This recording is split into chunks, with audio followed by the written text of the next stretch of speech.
ముఖ్యముగా నీ కుమారుడైన ప్రభు క్రీస్తు మరణాన్ని జయించి తిరిగి లేచి పునరుద్ధారముగా ప్రభు నీ కుడి పార్శ్వం మీద ఆశీనుడై ఉన్నాడు.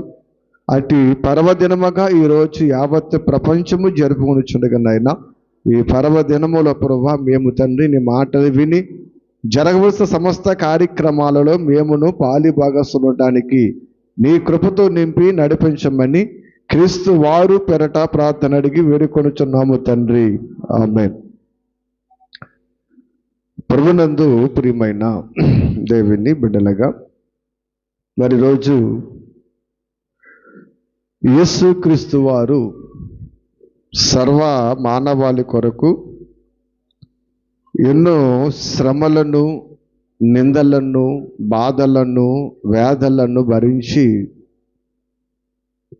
శిలువపై మరణం పొంది ఆ మరణము నుండి తిరిగి లేచి పునరుద్ధానుడై తండ్రి కుడి పార్శ్వం మీద కూర్చున్నటువంటి మహారోజుగా పర్వదినముగా ఈరోజు యావత్తు ప్రపంచము జరుపునటువంటి ఈరోజు మనము కూడా అటువంటి క్రీస్తు పునరుద్ధాన దినములో పాలుభాగస్తులకు ఉండి దేవుని మాటలు వినడానికి ఆయన సన్నిధికి చేరాము. అందుని బట్టి మనము కూడా ధన్యులమని ప్రభు పేరట మీ అందరికీ కూడా మనము చేస్తూ ఉన్నాను. కాబట్టి కొద్ది నిమిషాలు దేవుని వాక్యాన్ని మనం విందాం. దేవుని పరిశుద్ధ గ్రంథములో వ్రాయబడేటువంటి ఎన్నో మాటలు మనం నేర్చుకుంటూ ఉన్నాము. మత్తయి రాసిన సువార్త 28వ అధ్యాయము, శిష్యుడైనటువంటి మత్తయి గారు రాసిన సువార్త 28వ అధ్యాయములో మనం చూస్తే 1 నుంచి 6 వరకు రాయబడిన మాటలలో భావాన్ని మనం ఆలకించినట్లయితే, యేసుక్రీస్తు వారు మరి మరణానికి అప్పగింపబడినటువంటి ఆ సంకల్పం అంతా మనం విన్నాం, నేర్చుకున్నాం. ఆ రీతిగానే ఆయన ఆ యూదుల చేతికి అప్పగింపబడి ఎన్నో హింసలు పొంది శిలువ మరణము పొందినటువంటి పరిస్థితి మనం చూస్తాము. ఆ శిలువ మీద ఆయన మరణించినప్పుడు మరి శిష్యువులు మరి అరిమత యోసేపు ఆ యొక్క రాజు దగ్గరికి వెళ్ళి ఆయన శరీరమును, శవమును, దేహమును మాకివ్వండి అని తీసుకుని మరలా ఆ యొక్క క్రీస్తు దేహమును సమాధి చేసినటువంటి పరిస్థితి కూడా మనకు తెలుసు. అయితే ప్రభునందు ప్రియమైన దేవుని బిడ్డలుగా, ఆ సమాధి చేయబడ్డ తర్వాత ఆయన తిరిగి లేచి రోజుగా ఈరోజు మనం జ్ఞాపకం చేసుకుంటున్నాం. అందుకే ఈ మత్తయి సువార్త 28వ అధ్యాయం నుంచి 6 వచనాల వరకు మనం చూస్తే, విశ్రాంతి దినము గడిచిపోయిన తర్వాత ఆదివారం తెల్లవారుచుండగా మగ్దలేని మరియ వేరొక మరియ సమాధిని చూడవచ్చిరి. ఇదిగో ప్రభుదూత పరలోకం దిగివచ్చి రాయి పొర్లించి దాని మీద కూర్చుండెను. అప్పుడు మహాభూకంపము కలిగెను. ఆ దూత స్వరూపము మెరుపు వలె ఉండెను. అతని వస్త్రము హిమమంత తెల్లగా ఉండెను. అతనికి భయపడుట వలన కావలి వారి వణికి చచ్చిన వారి ఉండెరి. దూత ఆ స్త్రీలను చూసి, మీరు భయపడకండి, సిలువ వేయబడిన యేసు మీరు వెతుకుచున్నారని నాకు తెలియను. అయితే ఆయన ఇక్కడ లేడు, తాను చెప్పినట్టే ఆయన తిరిగి లేచి ఉన్నాడు అని ఇక్కడ చెబుతూ ఉన్నాడు. ఇక్కడ మనం ఆలోచన చేసినట్లయితే, మగ్దలేని మరియా కొందరు స్త్రీలు యేసు సమాధి వద్దకు వెళ్ళారు కదా. ఎందుకు వెళ్ళారు? ఎందుకు వెళ్ళారు?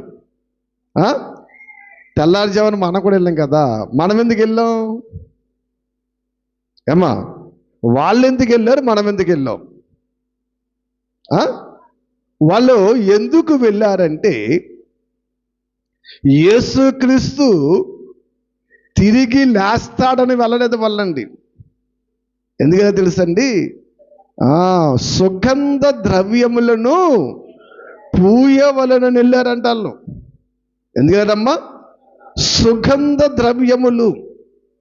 సుగంధ ద్రవ్యములు ఎందుకు పూయాలంటే, యూదులు ఆచార ప్రకారము, ధర్మశాస్త్ర ప్రకారము చనిపోయిన వ్యక్తికి వాళ్ళ సుగంధ ద్రవ్యాలు పూసి సమాధి చేయాలి కదా అండి. మనం కూడా చనిపోయిన వ్యక్తికి ఏం రాస్తాము? పౌడరు, సెంటు, ఏ సుగంధ ద్రవ్యాలంటే పువ్వులు, ఇవన్నీ మరి వేసి ఆ యొక్క శరీరానికి అమర్చి, దానికి శరీరానికి చక్కగా దాన్ని మనం ఏం చేస్తామండి, అవన్నీ కూడా పోస్తాము కదా. యూదుల మత ఆచార ప్రకారము వారు కూడా ఏం చేయాలంటే చనిపోయిన వ్యక్తికి సుగంధ ద్రవ్యములు పూయాలి. కాబట్టి మరి యేసుక్రీస్తు చనిపోయినప్పుడు సుగంధ ద్రవ్యములు పూయలేదా? పూయలేదా? చచ్చిపోయి తీసిపోవడం మళ్ళీ ఏమంటారు? చెండు రాయలేదు, అత్తరాయలేదు, కొత్త బట్టలు వేయలేదు, ఆ ఎద్దు ఇస్త్రీ బట్టలు వేయండి కదా. బ్రతకుండగా అన్నం పెడతాం లేదు, కానీ చచ్చిపోయినప్పుడు మాత్రం ఇస్త్రీ బట్టలు, చెంటులు, పువ్వులు కదా. అబ్బో, చాలా బాగా సాగనమ్ముతాం. చుట్టాలు కూడా చూడండి, బ్రతకుండగా చూస్తాక ఎవరు రారు, చచ్చిపోయిన ఎక్కలేని చుట్టాలు వచ్చేస్తారండి. ఈ లోక విడ్డూరం ఏంటో చూసారా? అంటే యేసుక్రీస్తు చనిపోయినప్పుడు మరి సుగంధ ద్రవ్యం పూయలేదా? పూయలేదు. ఎందుకంటే ఆ సుగంధ ద్రవ్యములు పూసే సమయంలో లేదు. అర్థమైందా? ఆ సుగంధ ద్రవ్యములు పూసే సమయం లేదు. యేసుక్రీస్తు ఎన్ని గంటలకు చనిపోయారు? ఆయన 3 గంటలకు చనిపోయారు ఆయన కదా. 3 గంటలు చనిపోయిన తర్వాత ఈ వార్త రాజు దగ్గరికి వెళ్ళినప్పుడు, రాజు సరిగా చూస్తారన్నప్పుడు ఆ భటుడు మళ్ళా బల్లెం పొడిచి సరిగా చూసాము, చనిపోయాడని చెప్పడం ఇదంతా జరిగింది. ఈ వార్త శిష్యుడికి చేరింది. ఈ వార్త తెలుస్తుందమ్మా. శిష్యుడు కూడా అక్కడ ఉన్నారు కొంతమంది, లేని వారు అందరికీ శిష్యుడు చేరినప్పటికీ చనిపోయాడు. ఇప్పుడు చనిపోయినప్పటికీ 3 అయ్యింది కదా. ఈ తతంగం అంతా జరిగిన టైం అంతా అవుతుంది. అయితే ఆ అరిమతయోత, యోసేపు వీళ్ళు శిష్యులు రాజు దగ్గరికి వెళ్ళి, అయ్యా ఆ క్రీస్తు దేహాన్ని మాకు ఇవ్వండి, ఆయన తీసుకెళ్ళి మేము సమాధి చేస్తాము అన్నప్పుడు రాజు అంటేనే ఒప్పుకోడు కదా. ఒప్పుకుంటే యూదులు ఊరుకోడు. కాబట్టి ఏదేమైనా రాజు కరుణించి మరి ఆయన జాలి చూపి ఆ దేహాన్ని మీరు తీసుకెళ్ళి సమాధి చెయ్యండి అన్నారు. కాబట్టి ఈ దేహము సమాధి ఎప్పుడులోగా చెయ్యాలి? ఇదిగో విశ్రాంతి దినము. యూదులు సబ్బాతు అంటారండి. ఏంటంటదండి? సబ్బాతు దినం అంటే విశ్రాంతి దినము రాకుండానే వాళ్ళు ఏం చేసేయాలి? సమాధి చేయాలి. మళ్ళీ చీకటి పడితే ఏం చేయకూడదు? సమాధి చేయకూడదు. అది యూదుల ఆచారం కదా. యూదుల ఆచారం, చీకటి పడితే ఏం చేయకూడదు? సమాధి చేయకూడదు. మరి 3 గంటలకి చనిపోతే చీకటి ఇంచుమించు 6-5 గంటల చీకటి పడిపోద్ది. ఈ సమయంలో త్వరగా ఆయన ఏం చేశారు? ఆ సమాధి నుంచి దింపి వస్త్రాలు చుట్టేసి ఆ సమాధిలో పెట్టేశారు. ఎందుకంటే మళ్ళీ విశ్రాంతి దినం వచ్చేసింది అనుకోండి, యేసుని సమాధి చేయకూడదు. ఆయనని ఎక్కడైతే ఉంచారో అక్కడ ఉంచేయాలి. ఎందుకని? విశ్రాంతి దినాన్న యూదులు ఏ పని చెయ్యకూడదని ధర్మశాస్త్రం చెబుతుంది. ఒకవేళ ఆయన దించినప్పటికి విశ్రాంతి దినం వచ్చేందుకు అక్కడ వదిలేసి వెళ్ళిపోవాలి, చేయడానికి వీలులేదు. కాబట్టి త్వరగా ఏం చేశారంటే సుగంధ ద్రవ్యమును పూసే సమయం వాళ్ళకి లేదు. ఆ విశ్రాంతి దినం రాకుండా త్వరగా ఆ వస్త్రాలు చుట్టేసి ఏం చేశారు? ఈయన్ని ఆ అరిమత యోసేపు గారు ధనవంతుడు, ఆయన కోసము తొలిపించుకున్నటువంటి ఒక సమాధిలో ఈ క్రీస్తు దేహాన్ని వాళ్ళు పెట్టేశారు. కాబట్టి ఇదిగో యూదులు ఆచార ప్రకారము సుగంధ ద్రవ్యములు మనం పూయలేదు కదా అని సుగంధ ద్రవ్యములు పూయడానికి వెళ్ళారు ఈ ఇల్లు స్త్రీలు. అంతే తప్ప యేసుక్రీస్తు లేస్తానని చెప్పాడు కదా, ఆ ఎలా లేస్తాడో చూద్దామని దృష్టిలో వాళ్ళు వెళ్ళలేదు. ఎందుకంటే కోడ ఎందుకు తీసుకెళ్ళారు? వాళ్ళు సుగంధ ద్రవ్యములను తీసుకెళ్ళినట్టుగా ఇక్కడ లేఖనాలు మనకు చెబుతూ ఉన్నవి.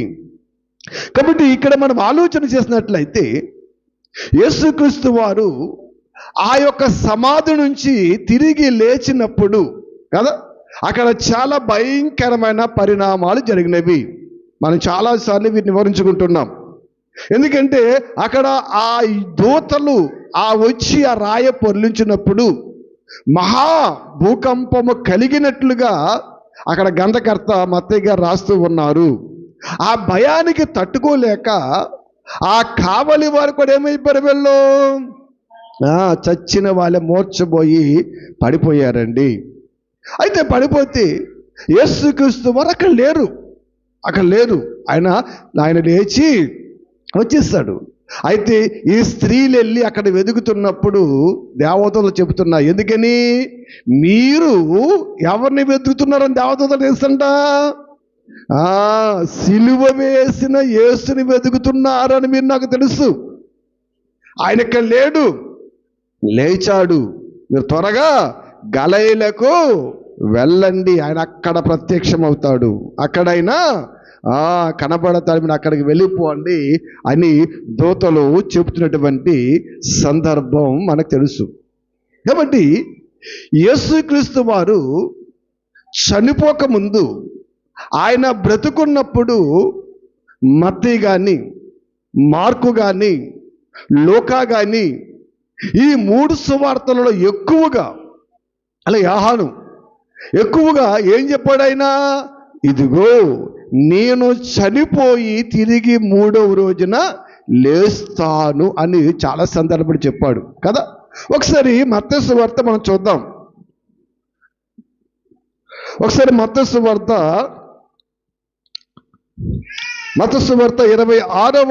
16వ అధ్యాయము 21వ వచనం ఒకసారి చూడండి. అప్పటి నుండి తాను యెరూషలేమునకు వెళ్ళి పెద్దల చేతను, ప్రధాన యాజకుల చేతను, శాస్త్రుల చేతను అనేక హింసలు పొంది చంపబడి 3వ దినమున లేచుట అగత్యమని యేసు తన శిష్యులకు తెలియజేయ మొదలుపెట్టెను. ఏండి, ఆయన ప్రారంభం చెబుతున్నాడు ఏమని, నేను యెరూషలేము వెళ్ళాలి, ఆ యెరూషలేములో యూదుల చేత, పెద్దల చేత ఎన్నో హింసలు పడాలి, బాధలు పడాలి, అక్కడ నేను చంపబడాలి, చంపబడిన తర్వాత ఇదిగో తిరిగి 3వ రోజున నేను ఏం చేస్తాడు ఆయనమ్మా, లేస్తాను అని చెప్పాడండి. నిజానికి ఈ మాట చాలాసార్లు చెప్పాడు ఆయన. అదే మాట 20:19 కూడా చూడండి. 20:19 కూడా చూడండి. ఆయనను అపహసించుటకు, కొరడాతో కొట్టుటకు, సిలువ వేయుటకు అన్యజనులకు ఆయనను అప్పగింతురు, 3వ దినమున ఆయన మరలా లేచును. నిజంగా తాను తిరిగి లేస్తానని అపోస్తలులు చెప్పిన మాటలు కదండి. యేసుక్రీస్తే తానే స్వయంగా సుమారు 9 సార్లైనా చెప్పాడు సువార్త పాఠ్య భాగాలలో, ఇదిగో నేను మరణిస్తాను, యూదులు నన్ను చంపుతారు, నన్ను సిలువ వేస్తారు, అపహసిస్తారు, నేను తిరిగి లేస్తాను అని ఇలాగా చాలాసార్లు ఆయన చెప్పాడు కదా. మరి తిరిగి లేస్తాను అని చెప్పినప్పుడు శిష్యులు ఏం చేయాలమ్మా, ఏం చేయాలి? యేసు లేస్తాడు కదా అని కనిపెట్టాలి. కనిపెట్టారా? కనిపెట్టలేదండి. వారు కూడా ఆ యేసు దేహముని వెతటానికే సమాధి దగ్గరికి పరిగెత్తారని కూడా లేఖనాలు చెబుతూ ఉన్నవి. ప్రభునందు ప్రియమైన దేవుని బిడ్డలుగా యేసుక్రీస్తుతో 3.5 సంవత్సరాలు ఉండి ఎన్నో అద్భుత కార్యాలు చూసి, ఎన్నో ఆశ్చర్య కార్యాలు చూసి ఆయన మాట యందు శిష్యులు కూడా ఏం చేయలేదండి, మనస్సు పెట్టలేకపోయేరి. వారు గుర్తించలేకపోయారని కూడా చెబుతూ ఉంటాడు. కాబట్టి ఎందుకు ఇవన్నీ జరుగుతూ ఉన్నవి అని మనం ఆలోచన చేసినట్లయితే, యేసుక్రీస్తు వారు తప్పకుండా లేవాలి. ఎందుకంటే ఆయన ద్వారానే ఈ ప్రపంచానికి పునరుద్ధానము జరగాలి. అంతకుముందు ఎంతో మంది భక్తులు చనిపోయారు, కానీ వారు ఎవరు తిరిగి లేపబడలేదు. ఎందుకంటే ఈయన సర్వ మానవాళి కొరకు తన ప్రాణాన్ని బలిగా పెట్టిన ఈయనండి. ఎన్నో ఆశ్చర్యకారులు అద్భుతాలు చేసిన శిష్యులు ఈయన మాట ఏం చేయలేదంట, అసలు గ్రహించలేకపోయారంట. చూడండి ఒకసారి లోకసువార్త లోకా గారు రాస్తూ 18వ అధ్యాయములో 31 నుంచి 33 వరకు చదివితే ఆ మాటలు మనకు కనబడతాయి. చూడండి, ఆయన 12 మంది శిష్యులు పిలిచి, ఇదిగో యెరూషలేమునకు వెళుచున్నాను, మనుష్య కుమారుని గురించి ప్రవక్తల చేత వ్రాయబడిన మాటలన్నీ నెరవేర్చబడును. ఆయన అన్యజనులకు అప్పగింపబడును. వారు ఆయన అపహసించి అవమానపరిచి ఆయన మీద ఉమ్మి వేసి ఆయన కొరలతో కొట్టి చంపుదురు. 3వ దినమున ఆయన మరలా లేచునని చెప్పాను. వారు ఈ మాటలలో ఒకటైనను గ్రహింపలేదు. ఈ సంగతి వారికి మరుగు చేయబడును అన్నాడు. చూడండి, ఏంటి ఎన్నిసార్లు చెప్పినా సరే, తిరిగి 3వ రోజు ఆయన లేస్తాడు ఎన్నిసార్లు చెప్పినా సరే శిష్యులు ఏం చేయలేదంట, ఈ మాట గ్రహించలేదు. గ్రహించారా? ఆవేళ శిష్యులు గ్రహించలేదు. ఈవేళ దేవుని వాక్యాన్ని అనేక మంది క్రైస్తవులు కూడా గ్రహించలేని స్థితిలో ఉన్నారు. కాబట్టి మనం ఆలోచించుకుంటూ వెళితే ఇక్కడ ఏం చెప్తున్నాడు ఈయన, ప్రవక్తల లేఖనాల ప్రకారము ప్రవక్తలు ఏవైతే వ్రాసారో ఆ ప్రవక్తలు మాటలు నెరవేరడానికి, ఆ ప్రవక్తలు రాసినటువంటి లేఖల నెరవేర్పు కొరకు ఇదిగో ఆయన తిరిగి లేస్తాడు అని లోకా గారు రాస్తూ ఉన్నాడు. మనం చదివాం గుడ్ ఫ్రైడే రోజుని క్రీస్తు సిలువలో పలికిన 7 మాటల గురించి లేఖనాలలో ఏమి రాయబడి ఉందో ఆ లేఖన నెరవేర్పుని మనము చూసాము. కాబట్టి ఇక్కడ కూడా మనం ఆలోచన చేస్తే యేసుక్రీస్తు తిరిగి లేస్తాడని కొత్త నిబంధనలో కాదండి, పాత నిబంధనలో క్రీస్తుకు పూర్వము 1000 సంవత్సరాల క్రితమే గ్రంథకర్త రాస్తూ ఉన్నాడు. యెషయా గ్రంథం మనం చూస్తాం, ఆయన ఎలా హింసిస్తారో, ఎలా బాధ పెడతారో, ఎలా నిందలు పెడతారో, ఎలాగైనాను అవమానపరుస్తారో మనం చూస్తూ ఉంటాం. కాబట్టి ఆయన తిరిగి ఎలాగ లేస్తాడో, ఆయన తిరిగి ఎలాగ లేపబడతాడో కూడా ఇదిగో గ్రంథకర్తటి వంటి కీర్తనాకారుడు రాస్తూ ఉన్నాడు. ఒకసారి మనం ఆలోచన చేసినట్లయితే యేసుక్రీస్తు వారు నేను తిరిగి లేస్తాను అని అన్నిసార్లు వారు చెప్పడానికి ఏంటంటే, ఇదిగో లేఖనము నెరవేరాలి. ఎందుకంటే ధర్మశాస్త్రములో ఒక్కటైనను తప్పిపోకూడదు. క్రీస్తు గురించి రాయబడిన ప్రతి మాట కూడా నెరవేర్పు జరగాలి. కాబట్టి కీర్తన గ్రంథము 16వ అధ్యాయం మీరు చూస్తే, కీర్తన గ్రంథము 16వ కీర్తన మీరు చూస్తేనండి, అక్కడ చక్కటి మాటలు మనకు కనబడుతూ ఉంటాయి. 8వ వచనం నుంచి మనం చూసుకుంటూ వస్తే కనబడుతూ ఉంటాయి. అయితే ఒకసారి మనం ఆలోచన చేద్దాము. అయితే ఇవన్నీ కాదు కానీ ఒకసారి 9వ వచనం చూద్దాం. 9వ చూడండి, అందువలన నా హృదయము సంతోషించుచున్నది, నా ఆత్మ హర్షించుచున్నది, నా శరీరము కూడా సురక్షితముగా నివసించుచున్నది అన్నాడండి. ఇక్కడ ఈ మాట మీరు బాగా ఆలోచన చేయాలి. ఏంటి, చనిపోయిన తర్వాత మన దేహాన్ని మట్టిలో పెడితే దేహం ఉంటుందా పోతుందా? పోతుంది. యోబు చెబుతున్నాడు, ఇదిగో మట్టి పురుగులు కమ్మగా వాటిని తినివేయును కదా. మరి ఇక్కడ భక్తుడు రాస్తేమన్నాడు, నా శరీరము కూడా సురక్షితముగా నివసించుచున్నది. ఏం జరుగుతుందమ్మా? నివసించుచున్నది. ఎందుకంటే చచ్చిపోయిన తర్వాత, పాతిపెట్టబడిన తర్వాత, మన్నుకు మన్ను అయిపోయిన తర్వాత తిరిగి లేచిన మనస్థితి వేరు. సజీవముగా ఉండి దేహము పాడవకుండా తిరిగి లేచిన క్రీస్తు దేహం వేరు. తెలుసా? రెండింటికి వ్యత్యాసాన్ని గమనించాలి. ఆయన మనలాగే కుదరదు. ఆయన మనకంటే గొప్పవాడైనా, ఆయన ఎటువంటి వాడైనా మహానుభావుడు.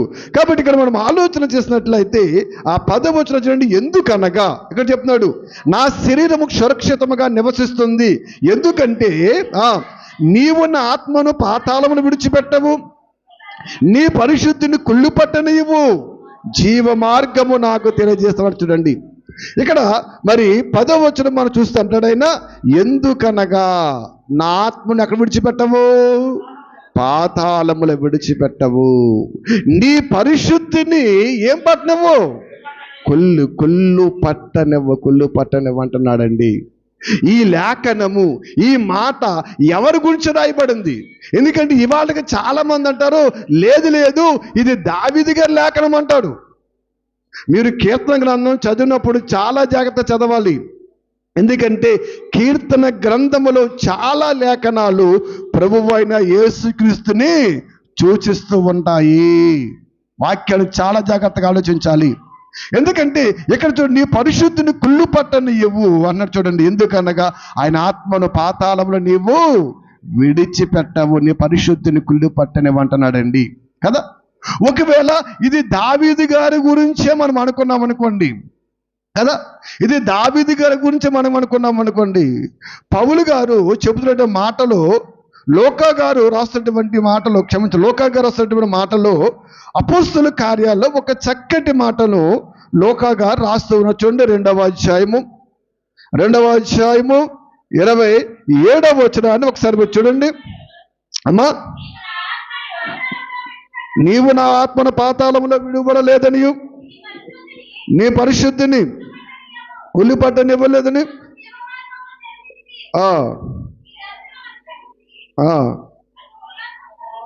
అది కదమ్మా. ఇక్కడ మనం ఆలోచన చేసినట్లయితే దావీదు కుళ్ళిపోయినని ఉంటుంది. ఇక్కడ 29 చూడండి ఒకసారి. సహోదరులారా, మూల పురుషుడకు దావీదును గురించి మీతో నేను ధారాళముగా మాట్లాడవచ్చును. అతడు చనిపోయి సమాధి చేయబడెను, అతని సమాధి నేటి వరకు మన మధ్య ఉన్నది, అతడు ప్రవక్తై యుండెను అంటున్నాడండి. ఎందుకంటే కీర్తన గ్రంథం 16వ అధ్యాయం చదివారు కదా మీరు. ఆ 16వ అధ్యాయాన్ని, ఆ లేఖల నెరవేర్పును 25 నుంచి ఆయన రాసుకుంటూ వస్తున్నాడు పౌలు గారికి. లోక గారు రాసుకుంటూ వస్తూ ఆయన అంటున్నాడు, ఇందుని గురించి దావీదు ఇట్లా నేను. ఎవరు మాట్లాడుతున్నాడమ్మా? దావీదు మాట్లాడుతున్నాడంట. ఏం మాట్లాడుతున్నాడంట? నేను ఎల్లప్పుడూ నా ఎదుట ప్రభువును చూచుచుంటిని, ఆయన కుడిపార్శ్వన ఉన్నాడు కనుక నేను కదల్చబడును, కావున హృదయం ఉల్లసించెను, నా నాలుక ఆనందించెను, మరియు నా శరీరము కూడా నిరీక్షణ కలిగి ఉండగా ఉండును. నీవు నా ఆత్మను పాతాళము విడిచిపెట్టవు, నీ పరిశుద్ధిని కుళ్ళు పట్టనివ్వవు, జీవ మార్గము తెలియజేసేటివి, నీ దర్శనము నాకు అనుగ్రహించి నన్ను ఉల్లాసముతో నింపితివి. అంటే ఈ దర్శనాన్ని ఎవరు చూపిస్తున్నాడు? దేవుడు. ఎవరు చూపిస్తున్నాడమ్మా? దావీదు చూపిస్తున్నాడు. ఏంటి దావీదుకి ఎందుకు చూపిస్తున్నాడు అంటే, ఇది దావీదు గురించి కాదు. ఎందుకంటే దావీదుకు దేవుడు వాగ్దానం చేశాడు. ఏం చేశాడు? ఇదిగో నీ సింహాసనము తరతరములు నిలుచును, నీలో నుంచి రాజు తరతరాలు దానిని ఏలును అని క్రీస్తుని గురించి, దేని గురించి అమ్మా? క్రీస్తుని గురించి. ఇదిగో కీర్తన గ్రంథములో ధర్మశాస్త్రం ఇలాగుంది కదా, ఇది మీరు దావీదు గురించి అనుకుంటున్నారు. కాదు, దావీదు దర్శనములో చూసి ఆయన రాస్తున్నటువంటి లేఖనమని చెప్పి లోకా గారు మాట్లాడుతూ, సహోదరులారా, మూల పురుషుడకు దావీదుని గురించి మీతో నేను ధారాళముగా మాట్లాడుచున్నాను అని చెప్తాడండి. ఎవరు చెప్తారమ్మా? ఏమ్మా, దావీదు గురించి మీతో నేను ధారాళంగా మాట్లాడుచున్నాను. అతడు చనిపోయాడు, సమాధి చేయబడ్డాది. అతని సమాధి నేటి వరకు మన మధ్య ఉన్నది. అతడు ప్రవక్త అయ్యుండెను కదా. ఏంటి, దావీదు సమాధి నేటి వరకు మన మధ్య ఉంది. యేసుక్రీస్తు సమాధి కూడా నేటి వరకు మన మధ్య ఉంది కదా. మరి దానికి దీనికి తేడా ఏంటి? ఏమ్మా, దావీదు సమాధి మన మధ్య ఉంది, యేసుక్రీస్తు సమాధి మన మధ్య ఉంది. దానికి దీనికి తేడా ఏంటి? యేసు సమాధి ఖాళీగా ఉంది, దావీదు సమాధి తెరవబడలేదు కదా. నేటికి చూడండి, ఆ దావీదు సమాధి ఎలాగైతే పూర్వీకులు చేశారో ఆ సమాధి సమాధిగానే ఉంది, అది తెరవబడలేదు. తెల్లవారుజామున మనం వెళ్ళాం కదా, అక్కడ ఏ సమాధి తెరిచుందా? తెరిచుంటే మనం వెళ్తామేంటి? మనం వెళ్ళినప్పటికీ కదా గోల్డ్ కట్టిన సమాధులకు ఏదో రాయి తెరిచిందని ఉంటామా ఏంటి? మనము ఎలాగైతే పాతి పెట్టామో అలాగే ఉన్నాయి అన్నీ. అదే భక్తుడు, ఇగో దావీదు సమాధి నేటి వరకు మన మధ్య ఉంది, ప్రవక్త అయి ఉన్నాడు. అతడు ఏం పడలేదు, అతడు లేవబడలేదు. ఈ మాట ఎవరి గురించి రాశాడు? ఇదిగో క్రీస్తు గురించి దర్శనములో చూస్తున్నాడు దావీదు అని చెప్పుకుంటూ వస్తూ, అతని గర్భములో నుండి అతని సింహాసనం మీద ఒకని కూర్చుండబెట్టును అని దేవుడు తనతో ప్రమాణపూర్వకముగా ఒట్టి పెట్టుకున్న సంగతి అతడు ఎరిగి, క్రీస్తు పాతాళములో విడువబడలేదనియు ఆయన శరీరము కుళ్ళిపోలేదనియు దావీదు ముందుగా తెలుసుకొని తన పునరుద్ధానం గురించి చెప్పాను. దావీదు ఎవరి గురించి చెప్పాడంటమ్మా? యేసుక్రీస్తు తిరిగి లేస్తాడని, ఆ పునరుద్ధానుడు అవుతాడని దాని గురించి దావీదు చెప్పాడు ముందుగానే. ఎందుకంటే అప్పటికే యూదులలో 2 తెగలున్నాయి. ఏం తెగలమ్మా? ఎన్ని తెగలున్నాయి? 2. ఒకలేమో పునరుద్ధానము లేదని, ఒకలేమో పునరుద్ధానము ఉందని. వాళ్ళ గురించి మాట్లాడు. ఎందుకో మీరు దావీదు మా పితరుడు అంటున్నారు. ఆ దావీదు ఎప్పుడో చెప్పాడు ఆ క్రీస్తు పునరుద్ధారణ తిరిగి లేస్తాడని. ఆ విధముగా ఇదిగో క్రీస్తు తిరిగి ఏం చేశాడైనా? పునరుద్ధారణే లేచెను అని చూస్తున్నా చూడండి. అని చూడమమ్మా, పునరుద్ధారణ చెప్పాను కనుక ఈ యేసును దేవుడు లేపెను, దీనికి మేమందరము కూడా సాక్షులము. దీనికి మేమందరము కూడా సాక్షులము సాక్షులము సాక్షులము అన్నాడు చూడండి. ప్రభునందు ప్రియమైన దేవుని బిడ్డలుగా మనం ఆలోచన చేసినట్లయితే ఈ లోకసువార్త ఈ 2వ అధ్యాయము అంత మనం చూస్తే ఇది ఏంటి? పెంతెకొస్తు దినాన జరిగినటువంటి గొప్ప ప్రసంగం మనకు కనపడుతుంది. ఎవరు చేశారు ప్రసంగం? పేతురు గారు. ఎవరు చేశారమ్మా? పేతురు గారు చేశారు ప్రసంగము. దాన్ని లూకా గారు రాస్తూ ఉన్నారు. కాబట్టి ఇదిగో క్రీస్తుని గురించే దావీదు అలా రాశాడు. అది దావీదు గురించి మాత్రము కాదు, ఆయన తిరిగి లేస్తాడని క్రీస్తుకు పూర్వం 1000 సంవత్సరాల క్రితమే లేఖనాలలో వ్రాయబడి ఉంది అని ఆయన మాట్లాడుతున్నాడు. ఇంకా చూడండి, కాగా ఆయన దేవుని కుడిపార్శ్వమున హెచ్చింపబడి పరిశుద్ధాత్మ గురించి వాగ్దానము తండ్రి వలన పొంది మీరు చూచుచు వినుచున్న దీనిని కొమ్మరించి ఉన్నాడు. దావీదు పరమునకు ఎక్కిపోలేదు, అతడు ఎట్లని అన్న చూడండి. ఎవరి గురించి? యేసు క్రీస్తు గురించి ఆయన మాట్లాడిన చూడండి. ఏమన్నాడు చూడండి, నేను నా శత్రువుని పాదపీఠము కింద ఉంచు వరకు నీవు నా కుడిపార్శ్వ కూర్చునమని ప్రభువు నా ప్రభుతో చెప్పెను. కాబట్టి మీరు సిలువ వేసిన ఈ యేసుని దేవుడు ప్రభుగాను క్రీస్తుగాను నియమించెను అన్నాడు చూడండి. ఇక్కడ ప్రభువు నా ప్రభుతో చెప్పనన్నాడు. 2 ప్రభువులు కనపడతారు ఇక్కడ. ఏంటి? 2 ప్రభువులు కనపడతారు కదా. ఏ ప్రభుతో చెప్పాడు? పెద్ద అక్షరాలతో ప్రభు ఉంది కదా, అది ఎవరు చూస్తే తెలుసండి? తండ్రి అయినా దేవుని సూచిస్తుంది. చిన్న అక్షరాలతో ప్రభువేమో యేసు క్రీస్తుని చూస్తాడంట. కాబట్టి నా ప్రభువు తండ్రి అయిన దేవుడు యేసు క్రీస్తుతో ఏం చెప్తున్నాడంట? ఏం చెప్తాడమ్మా? నీవు నా కుడిపార్శ్వం మీద ఆశీనుడవుతావని చెప్పాడు రా బాబు. ఆ ప్రకారమే ఆయన తిరిగి లేచాడు. ఆయనకి సమాధిలో లేడైనా నీ నమ్మరేంటి అని చెబుతూ ఉన్నాడు. చూడండి ప్రభునందు ప్రియమైన దేవుని బిడ్డలుగా, మీరు సిలువ వేసి చంపిన ఆ యేసు దేవుడు ప్రభువుగా నియమించాడు. ఇవాళ మీరందరూ కూడా ఆయనను అంగీకరించాలి, ఆయన నామాన్ని మహిమపరచాలి, ఆయన నామాన్ని కీర్తించాలి. మీరు ఆయన అంగీకరించండి చూడండి.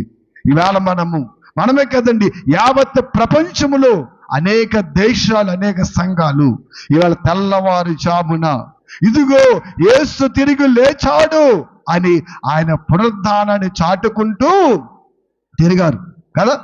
ఆయన పునరుద్ధానం తిరిగి చాటుకుని ఆయన ఇవాళ ఆయన ఎప్పుడు 2000 సంవత్సరాల క్రితమే లేచి వెళ్ళిపోయాడు, తండ్రి కుడి పార్శ్వం మీద కూర్చున్నాడు. అయితే ఆయన పునరుద్ధానాన్ని మనం జరుపుకుంటున్నాము, ఆయన పునరుద్ధాన పండుగలో మనము పాలి భాగస్థులుగా ఉన్నాము. కాబట్టి మనం ఆలోచన చేసినట్లయితే లేఖనాలలో, ధర్మశాస్త్రాలలో ఏవైతే వ్రాయబడి ఉన్నావో వాటిని చెయ్యడానికి, వాటిని నెరవేర్చడానికి యేసు క్రీస్తు వారు వచ్చి ఒక్కొక్కటి నెరవేర్చుకుంటూ చివరికి తిరిగి లేచి దావీదు ప్రవచనాన్ని కూడా ఏం చేశాడు ఈయనమ్మా, నెరవేర్చినట్టుగా మనం చూస్తూ ఉన్నాము. కాబట్టి ఆలోచన చేయండి ప్రభునందు ప్రియమైన దేవుని బిడ్డలుగా. యేసుక్రీస్తు బ్రతుకుండగా ఎన్నో రోజులు చెప్పాడు, నేను తిరిగి లేస్తానండి. కానీ శిష్యులు ఏం చేయలేదమ్మా, నమ్మలేదు. ఇప్పుడు స్త్రీలైన నమ్మారా? స్త్రీలు లేస్తాడని వెళ్ళలేదు. ఎందుకు వెళ్ళారు? మళ్ళా ఆ శరీరానికి సుగంధ ద్రవ్యాలు మనం పూయాలి. మన ఆచారం, యూదుల ఆచారం మర్చిపోయాం మనము. కాబట్టి వెళ్ళి పోద్దామనుకున్నాడండి. ఈ సుగంధ ద్రవ్యాలు అక్కర్లేదు. ఈ సుగంధ ద్రవ్యాలు ఏ దేహానికి కావాలి? ఈ దేహానికి కావాలి. ఆ మహిమ గల దేహానికి సుగంధ ద్రవ్యాలు అక్కర్లేదు. ప్రభునందు ప్రియమైన దేవుని బిడలుగా మనం ఆలోచన చేసినట్లయితే నిజంగా శిష్యులు వీళ్ళు నమ్మలేదు కానండి, యేసుక్రీస్తు తిరిగి లేస్తాడని ఎవరు నమ్మారు? భటులు నమ్మారండి. ఆ శాస్త్రులు భయపడ్డారు. ఒకసారి మనం ఆలోచన చేసినట్లయితే మత్తయి సువార్తలో 27వ అధ్యాయములో మత్తయి సువార్త 27వ అధ్యాయములో ఒకసారి 64వ వచనం చూడండి. ఒకసారి 64 కాబట్టి మూడవ దినం వరకు అమ్మా సమాధిని భద్రము చేయ ఆజ్ఞాపం. ఎందుకంటే మనం 62 నుంచి 60 చూస్తే, మరునాడు ఆయన సిద్ధపరిచి దినము మరుసటి దినము ప్రధాన యాజకులు వచ్చి, అయ్యా 63 నుంచి చూడండి, అయ్యా ఆ వంచకుడు సజీవుడై ఉన్నప్పుడు 3 దినముల తర్వాత లేచదని చెప్పిన సంగతి మాకు జ్ఞాపకం ఉంది. ఎవరి జ్ఞాపకం ఉందంటమ్మా? ఎవరి జ్ఞాపకం ఉందంట? జ్ఞాపకం ఉండవలసిన శిష్యుడి జ్ఞాపకం లేదు, సైనికుడి జ్ఞాపకం ఉంది, పరిచయుల జ్ఞాపకం ఉంది. అయ్యా చూడండి, ఆయన ఆ 3వ దినాన చనిపోయిన తర్వాత తిరిగి లేస్తానన్నాడు. ఇదిగో ఆ మాట మాకు జ్ఞాపకం ఉంది. చూడండి, వాళ్ళు ఏ దుర్మార్గంగా ఆలోచించనివ్వండి, కానీ ఈయన తిరిగి లేస్తాడన్న మాట వాళ్ళకి జ్ఞాపకం ఉందంట. ఎన్నిసార్లు చెప్పినా ఆ మాట ఎవరు గ్రహించలేదు?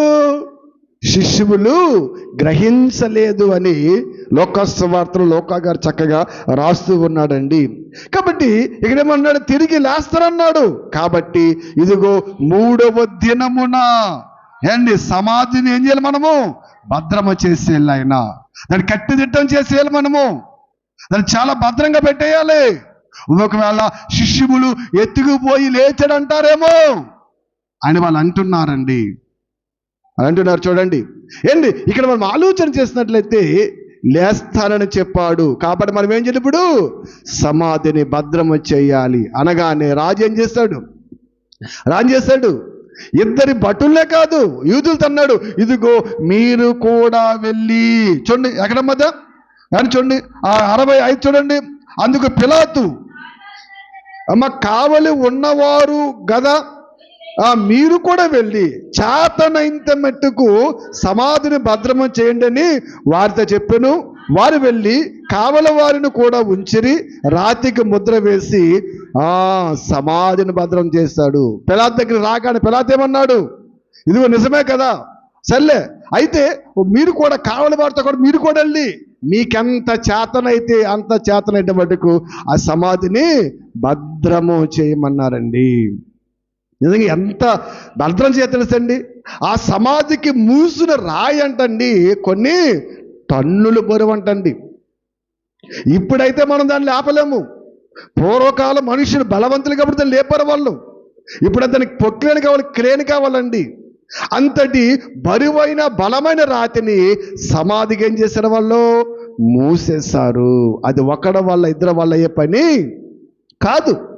చూడు, చాలా కట్టుదిట్టముగా చాలా బలముగా దాన్ని ఏం చేశారు వాళ్ళమ్మా? ఏం చేశారు వాళ్ళు? భద్రము చేశారు. అయితే ఏంటి, దేవునికి అది అసాధ్యమా? దేవుని దూతకు అసాధ్యమా? దేవుడు తలుచుకుంటే ఏమాగుతుంది? చూడండి, ఆ బండ మీద ఆ రాయి మీద అనుకొచ్చారంట దేవదూత కూర్చుంది. ఏంటి ఆలోచన చేయండి, దేవదూత చెయ్యి చాస్తేనే దేశమంతా వెళ్ళిపోయింది. దేవదూతకి రాయ అవసరం అడ్డా? వెంటనే ఆ రాయ పొర్లించబడింది. రాయ పొర్లించబడింది. ఇక్కడ మనకు కూడా డౌట్ రావచ్చు. మీకు డౌట్ వచ్చి ఏమిటంటే, ఏండి రాయే పొర్లించాలా? యేసుక్రీస్తు స్థలాలు లేచిపోవచ్చు కదా. అలాగ వచ్చిన డౌట్ ఏమా? డౌట్ వచ్చిందా? అటువంటి డౌట్లు మనకు రావు. అటువంటి డౌట్లు అయితే అలాగా ఏమన్నా రాయే పొర్లించాలా? ఆయన అలాగ వెళ్ళిపోవచ్చు కదా. ఎందుకంటే అక్కడ సాక్ష్యము కావాలి.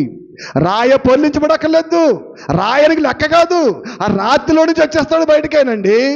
శిశువులు మేడ గదిలో తలుపేసుకుని ఏం చేయడైనా వచ్చేస్తాడు. కానీ అక్కడ సాక్ష్యం లోకానికి తెలియాలి. లోకములు ఇదిగో ఇది సమాధి ఖాళీ, ఇందులో ఆయన లేడని తెలియాలి. అలాగే ఉండి ఆయన వెళ్ళిపోవడానికి వెళ్ళేమంటారు? ఇవాళ కూడా ఏమంటారు? అదిగో సమాధి ముయ్యబడి చూడండి అయ్యా. దావీదు సమాధి తెరవబడలేదు కదా, ఈయన సమాధి కూడా తెరవబడలేదు చూడండి అయ్య అంటారు. అందుకే చూడండి, దేవుడు సజీవ సాక్ష్యాలండి. బైబిల్ అంటే అన్ని ప్రూఫ్లతో కూడింది, ప్రతి దానికి సాక్ష్యం ఉంటుందండి. చూడండి, అందుకే రాయ దొర్లింపబడింది. అది ఎవరి వల్ల కాదంటండి. ఆ మహాప్రకంపానికి ఏంటి అక్కడ జరిగినటువంటి పరిణామానికి కావలి వారు ఏమైపోయారు? మూర్ఛబడిపోయారండి. చచ్చిన వారి వల్లే వాడు పడిపోయారు. చాలా భయంకరమైన పరిస్థితుల్లో వాళ్ళు ఏం జరుగుతుందో కూడా మనకు తెలియలేదండి. ఎందుకంటే దేవదూతలను చూడాలని చాలా కష్టము. అందులోకి క్రీస్తు మహిమ రూపముగా మారినప్పుడు ఆయన దేహాన్ని ఎవరు చూడకూడదు? ఈ శిష్యులు వీళ్ళు చూడకూడదు. వాళ్ళు చూడకూడదమ్మా. ఈ కావలి వారు చూడకూడదు. ఈ దాహం ఎవరు కనబడాలి? ముందు తండ్రికి కనబడాలి. వెళ్ళిపోయి నాయన నేను తిరిగి లేచానని ఆయనని మహిమపరుచుకుని వచ్చిన తర్వాత కనబడాలి. ఎందుకంటే మనకు తెలుసు కదా, మగ్దలేని మరియా చూసింది కదా, ఆయనకు కనబడలేదు. వెనక రూపం కనబడితే ఏమన్నాడే? అమ్మ నన్ను ముట్టుకోబోతే నేను తండ్రి వద్దకు ముందు అక్కడ కనబరిచిగా రావాలి. కాబట్టి ఈ విధముగా మనం ఆలోచన చేసినట్లయితే రాయ పొర్లింపబడింది, వీళ్ళు పడిపోయారు. కానీ వీళ్ళు నమ్మారు ఏమని? తిరిగి యేసు లేచాడు అని నమ్మారు. కానీ శిష్యులు నిజమేనా? మగ్దలేని మరియ వెళ్ళింది, మరొక మరియ వెళ్ళారు, మన ప్రభు ఒక్క లేడు, తిరిగి లేచాడంట అనగానే ఈ శిష్యులు ఏమైపోవాలి? పదండి గలయేలు కనాలా? పదండి ఎక్కడ కనాలి? గలయేలకు కాదు, మళ్ళా పరిగెత్తుకు వచ్చేసారు. అండి దుడుకు స్వభావం కలిగిన వాడు ఉన్నాడు కదా పేతురు గారు, గౌరవాది ఇప్పుడు ఎక్కడికి? సమాధిలోకి. అంటే వీళ్ళ నమ్మకం ఎంత చూడండి, ప్రభునందు ప్రియమైన దేవుని బిడ్డలాగా ఆలోచన చేయండి. ఎందుకంటే మరి వీళ్ళు నమ్మినటువంటి పరిస్థితి మనకు కనబడుతుంది. ఒకసారి అదే మత్తయి సువార్త 28వ అధ్యాయము 11వ వచనం మీరు చూస్తే అక్కడ అంటాడైనా, వారు వెళుచుండగా కావలి వారిలో కొందరు పట్టణం వరకు వచ్చి జరిగిన సంగతులన్నిటినీ ప్రధాన యాజకునకు చెప్పిరి. కాబట్టి వారి పెద్దలతో కూడా వచ్చి ఆలోచన చేసి ఆ సైనికులకు చాలా ద్రవ్యం ఇచ్చి మేము నిద్రపోవచ్చుండగా అతని శిష్యులు రాత్రి వేళ వచ్చి అతను ఎత్తుకుపోయాడని మీరు చెప్పిడి. అంటే వీళ్ళకి లంచం ఇచ్చి వీళ్ళని ప్రలోభానికి గురి చేసి శిష్యులు ఎత్తుకుపోయారు అని చెప్పమంటున్నారంటే వీళ్ళందరూ ఏం చెప్పారు? వీళ్ళందరూ ఏం చెప్పారు? మనందరం భద్రం చేశాం కదా, ఆయన తిరిగి లేచాడు అని చెప్పేశారు వాళ్ళు. ఎవరు చెప్పారు? ప్రధాన యాజకులు చెప్పారు. ఎప్పుడైతే ఇదిగో ప్రభు అక్కడ లేడు, క్రీస్తు తిరిగి లేచేశాడు ఆయన చెప్పినట్లు అని వీళ్ళు చెప్పిన వెంటనే ప్రధాన యాజకులు పెద్దలు కూర్చుని ఆలోచన చేశారు. ఏం ఆలోచన అమ్మా? దుర్మార్గపు ఆలోచన. ఏంటి ఆలోచన చేసేసి ఇదిగో ఈ మాట ఎక్కడికి వెళ్ళకూడదు? రాజు దగ్గరికి వెళ్ళకూడదు. రాజు దగ్గరికి వెళ్తే ఏం చేస్తాడు? అప్పుడే ఆయన ప్రకటించేతుడు, అప్పుడే రోమిలంతా కూడా ప్రకటించేదురు. రాజు దగ్గరికి వెళ్ళకూడదు, మీకు డబ్బు ఇస్తాము, ఆ డబ్బు తీసుకు లంచం తీసుకొని మీరు అబద్ధం చెప్పండి, ఆయన శిష్యులు ఎత్తుకుపోయారని చెప్పండి అన్నాడండి. అలాగే చెప్పారు. ఆ మాట ఈవేళ కూడా వాడుకలో ఉంది. యూదులు చాలా మంది కూడా ఆ మాట చెప్పిన యేసుక్రీస్తు తిరిగి లేచాడని నమ్మరంటండి. ఈ రోజు వరకు కూడా యూదులు చూడండి, యూదులు యేసుక్రీస్తు తిరిగి లేచాడని చాలా మంది నమ్మరు అని ఒకటి చెబుతున్నాడు. కిందకి మీరు చదువుకుంటూ వస్తే చూడండి, ఏమాడమ్మా? వెతుకుబడి మీరు చెప్పండి, ఇది అధిపతి చెప్పినలా ఏమా మేము సమ్మతించి మీ మీదకి ఏమి రాకుండా చూస్తామని చెప్పారు. అప్పుడు ద్రవ్యం ఇచ్చారు, అలాగే అయిపోయింది. కింద చూడండి. ఈ మాట యూదులలో వ్యాపించి నేటి వరకు ఏమైందమ్మా? ప్రసిద్ధి చేయబడింది. నేటి వరకునండి. అందుకే వాళ్ళ కూడా చాలా మంది వాళ్ళు ఆడిన ఒక అబద్ధము ఇవాళ చాలా మంది బ్రతుకులను క్రీస్తును నమ్మకుండా పాడు చేసేస్తుంది. చాలా ప్రమాదం. కొన్నిసార్లు మనం కూడా అబద్ధాలు ఆడతాం కదండి, కదా? మన అబద్ధాలతో చూడండి కొన్నిసార్లు కొన్ని కుటుంబాలు పాడు చేస్తాం, కొన్ని కాపలా కూర్చేస్తూ ఉంటాం. ఇదే పని మనకి కొన్ని అన్యాయాలు చేస్తూ ఉంటాము. అది చాలా ప్రమాదం.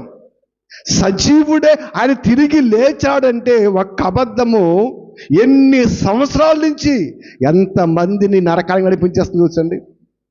ఎంత ప్రమాదం తెలుసండి. నేటి వరకు అన్నాడండి. ఆయన తిరిగి లేచిన తర్వాత ఎన్ని రోజులు భూమి మీద ఉన్నాడమ్మా? 40 రోజులు. అపొస్తలుల కార్యాలు 1:3 మనకు కనపడుతుంది. అయినా ఎన్ని రోజులమ్మా? 40 దినాలు ఈ భూమి మీద కనపడ్డాడు. 40 దినాలు తాను కనపరుచుకున్నాడు. శిష్యులు కనపడ్డాడు. చాలా మంది కనపడ్డాడు. ఆయన చాలా మందికి కనపడ్డాడు. శిష్యులకైతే సుమారు 11 సార్లు కనపడ్డారని లెక్కలు కట్టారు. శిష్యుడికైతే 11 సార్లు కనపడ్డాడండి. ఆయన ఆలోచన చేయండి. ప్రభునందు ప్రియమైన దేవుని బిడ్డగా ఆయన ఎక్కడ లేడైనా? సమాధిలో లేడైనా. తిరిగి లేచాడు. సజీవుడిగా దేవుడు కుడిపార్శ్వం మీద కూర్చుని మన కొరకు ఏం చేస్తున్నాడేనమ్మా? విజ్ఞాపన చేస్తూ ఉన్నాడు. ఏం విజ్ఞాపన చేస్తున్నాడు ఆయన? ఏమి విజ్ఞాపన చేస్తున్నాడమ్మా? తండ్రి వారిని క్షమించు, వారిని కరుణించు, వాళ్ళు మారుతారు, వాళ్ళ బ్రతుకు మారుతుంది, వాళ్ళ జీవితం మారుతుంది. ఇంకొక సంవత్సరం టైం ఇయ్యి. ఈ విజ్ఞాపన ఆయన చేస్తూ ఉన్నాడు. మనం ఇంకను లోకానుసరముగా లోక పరిస్థితుల్లో భయంకరమైన పాపములు మనం కొట్టుకుపోతూ ఉన్నాము. ఆలోచన చేయండి. ప్రభునందు ప్రియమైన దేవుని బిడ్డలాగా ఆయన తిరిగి లేచిన తర్వాత 40 రోజులు ఆయన భూమి మీద అనేక మంది కనబడ్డాడు. అనేక మంది కనబడి తాను ఆయన కనపరుచుకున్నాడు. ఆలోచన చేయండి. సజీవుడిగా అనేక మంది రుజువు చేసుకున్నాడండి. ఆ దేహమును కూడా చూసాం మనం. తలుపు వేసి ఉండగా లోపలికి వచ్చేసింది. మరి నిజంగా శిశువులు ఎత్తుకుపోతే తలుపు వేసి ఉండగా మీరు ఎవరైనా రాగలరు? లోపలికి రాగలరా? రాగలరు? ఎవరు రాలేవు. ఆయన రావు. ఆయన వచ్చండి అర్థమేంటి? ఆయన దేహం మహిమ స్థిరంగా మారిపోయింది. ఆలోచన చేయండి. తోమా అన్నాడు, నిజంగా వచ్చాడా? నిజంగా లేచాడా? అనుమానం కదా. నిజమేనా? అయ్యో నేను లేనే అన్నాడు. మళ్ళా వచ్చేమన్నాడు? తోమా, ఇదిగో నా చేతులు మేకులేశారు కదా, ఒకసారి చేయి పెట్టి చూడు. ఎందుకంటే మళ్ళీ డౌట్ ఏమో నీకు, ఎందుకంటే సిలువ వేసినప్పుడు చూసా కదా, ఆ గాయం ఉందో లేదో చూడసారి వేలు పెట్టి అన్నాడండి. ఇలాగా ఎన్నో రుజువులను చూపాడు మహానుభావుడు. ఎందుకు తెలుసండి? ఎందుకు ఇన్ని రుజువులు చూపించడం తెలుసండి? ఒకరోజు మనము కూడా ఆయన యందు విశ్వాసము కలిగి యథార్థముగా భక్తి శ్రద్ధలతో వినయముగా పరిశుద్ధతగా బ్రతికితే ఆయన ఏ రీతిగా అయితే మహిమ శరీరాన్ని ధరించుకొని తండ్రి కుడి పార్శ్వము దాసుడైనడో మనము కూడా అలాగే తిరిగి లేస్తామని అంతే కదా. ఇక్కడ చాలామంది ఆలోచన చేయండి, అనేక ప్రాంతాలలో సమాధుల దగ్గరికి వెళ్ళి చక్కగా వాటిని అలంకరించి చూశారు. ఎందుకని? సుగంధ ద్రవ్యాలు పట్టుకెళ్తున్నాం కదండి. ఏమడిగారమ్మా? సుగంధ ద్రవ్య ఆలయము బాలము బాయి సుగంధ ద్రవ్యాలు పెట్టి మనం పెట్టుకెళ్ళాం. పుల్లు పువ్వులు పలహారాలు పట్టుకెళ్ళి, ఎందుకంటే లోపల వేయలేం కాబట్టి అది పైన అగరత్తులు కొవ్వొత్తులు పెడుతున్నాం. మంచిది. ఎందుకంటే మనవారు కూడా తిరిగి లేపబడాలి. లేపబడాలంటే మనం వెళ్ళినంత మళ్ళీ లేకరు, అలంకరించబడి లేపరు. ఎవరైతే క్రీస్తు నందుండి మృతులు అవుతారో వారు వారు వారు లేపబడతారు. వారు మొదలేస్తారు. తర్వాత వరుసలో మనం ఉంటాం.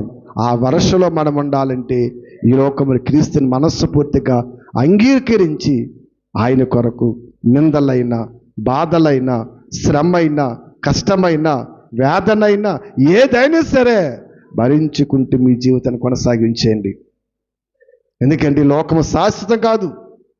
ఈ లోకం ఎవ్వరికీ శాశ్వతం కాదు. లోకంలో ఎంతకాలం ఉంటామో తెలియదండి. చాలా భయంకరం. దేశాలను ప్రపంచాన్ని భూకంపం వణికిచ్చేస్తుంది. మళ్ళా మొన్న ఏ దేశం అది? స్విట్జర్లాండ్. అక్కడ మళ్ళా భూకంపం వచ్చేసింది.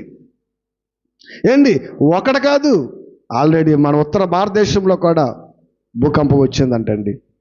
ఏమో ఏ క్షణం ఎలాగుంటుందో తెలియదు. కొద్ది కాలం చిన్న జీవితం మంది ఆలోచన